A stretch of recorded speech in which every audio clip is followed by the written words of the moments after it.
President Tony and guests, I just thought I'd give you a quick update on how things have been going on the strategy front. Which one? Which one? I'm not sure. Sorry. Is it the middle button? No, sorry. Is that one there? Thanks, sorry. I just want to give you an update on the strategic intent. Some of the momentum after we completed the overall club strategy has been lost because I got distracted by working with Martin and the team in the membership committee, working on getting some of that membership stuff happening. So I'm back with a vengeance now, and so basically the overall strategic intent has been endorsed and is complete. We're going to give you a copy at next week's meeting for you to take away. And I just wanted to give a big thank you to Tony for helping, if you like, kick off the rewrite or re-endorsement of the strategic intent. Just in case you've forgotten, because it's been a few months, that's basically the SOAP, the strategy on a page, and so effectively that's the four key themes: strong club, dynamic in the community, active in Rotary, and contributing through projects. So you may or may not recollect some of those discussions. That was based, as it turned out, on 76 emails that I got from members in this club after we sent out that original sort of exercise, and I've tried to absorb all 76 responses, but you know, in the interest of being Rotary and therefore honest, there were three that I wasn't able to accommodate. They seemed at slight odds with what we wanted, so that's not bad. 73 out of 76 who got their way. So if you were to read that document in its entirety at some point, there should be at least 73 fingerprints, sets of fingerprints on the body, if you like. There you go. Right. The strategic intent is not just about being a piece of paper. We want it to permeate what we do and what we think. I'm going to show you an example of that in this case. I also want to address those who might have been concerned that we were getting too corporate-y, that we were losing some of the organic or sort of the more homely aspect of what we do. It's important to remember that not all committees will have to write a sub-strategy. There's a lot of what we do. The work that George does in the, what's it called, member support area. For example, I'd hate to ask him for, and I would never ask him for a sub-strategy. I don't think we need to get to that level of sort of corporatisation. So there's quite a few committees that won't need to write a sub-strategy. So I just want to remind people that there is a human face to this side of what we do. Also, we're using the strategic intent to guide where we spend our money and how we collect it, and you're going to see evidence of that over the next few months. And you did ask, through the comments I got back from you, most of you wanted the club to do fewer things and do them really well. And so this is part of that, just revisiting where are we going, what are we trying to do, and do fewer things much better rather than maybe a bit of a scattergun approach. So in that intent, we've trialled a form that was seen for the first time by the board last month, and this is a proposal for a project which Mark's going to talk to you about in a second. But what we're trying to do is ask people when they go to submit a new idea for a new proposal, explain to us how this idea or this proposal actually contributes to what we're trying to do. And in this instance, we've tried to identify whether it's a low, a medium, a high contributor to each of those four of those major strategic pillars that you like, if you like. The next step in this is to actually define what medium and high and all that means, and we'll come up with a bit of a standard and share that with you over time. So that was just a bit of an insight into what's going on, and I hope now, with my return to focus and with a bit of whipping from Lee, I hope to have all the sub-strategies from the various committees in place by the end of October. That's the new deadline, so thanks for listening.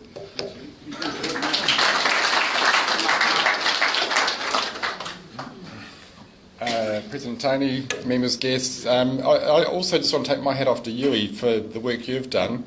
As an outgoing chair of a committee that's responsible for fundraising, we've had quite a good look at how we can make ourselves more responsible within the club.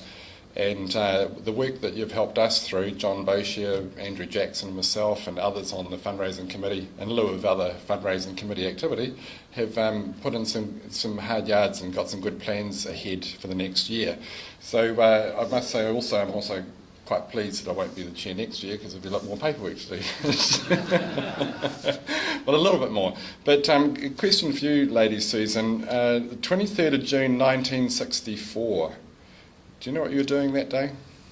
No? No idea. Has anyone got any idea what they were doing on the 23rd of June 1964? I know what you were doing. Anyone else? I was playing rugby. Olympic Day. Olympic Day. It was that. Well, and how did you go? Oh, just a day. 8. Excellent. Well done. Thank you, John. That 23rd of June 1964 was the date of the second concert of the Beatles here in Wellington. Now, I think there are probably more than one or two women in this room that would remember that day vividly, because if 90% of women between the age of 15 and 25 are at the Wellington airport welcoming them and watching them arrive, come to Wellington, get off that plane, break fences down, right in the back of a utility to Wellington, to get mobbed outside the St George Hotel, all those things 50 years ago, I think there's a jolly good chance at least one of you is there. Now, who was it? Jane, I think it might have been you, was it? No? I went to Dunedin. Anyway, these guys, they played a couple of concerts. They, I know Lee would have loved to have been there. She would have, had she not lived rurally, had her parents not had a more conservative upbringing in mind for her, etc. But she wasn't there. I know she would have liked to have been there.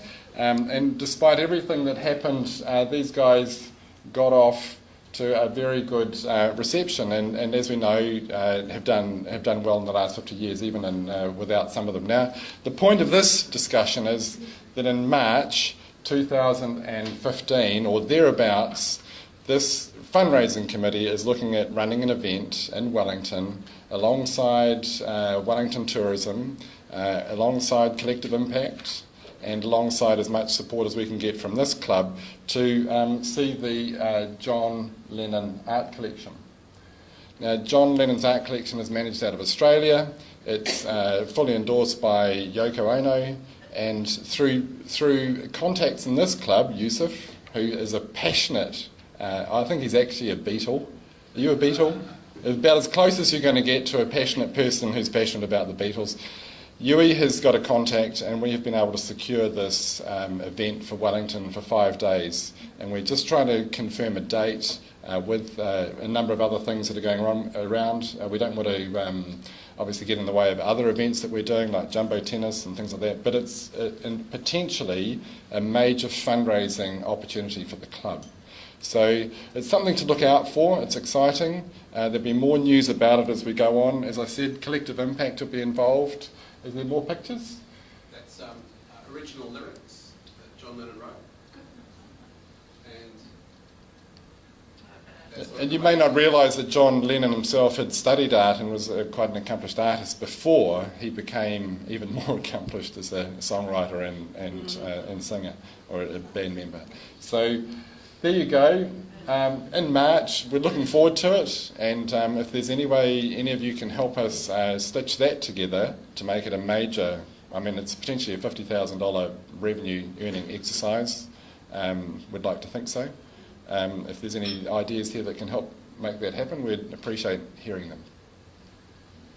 Thank you.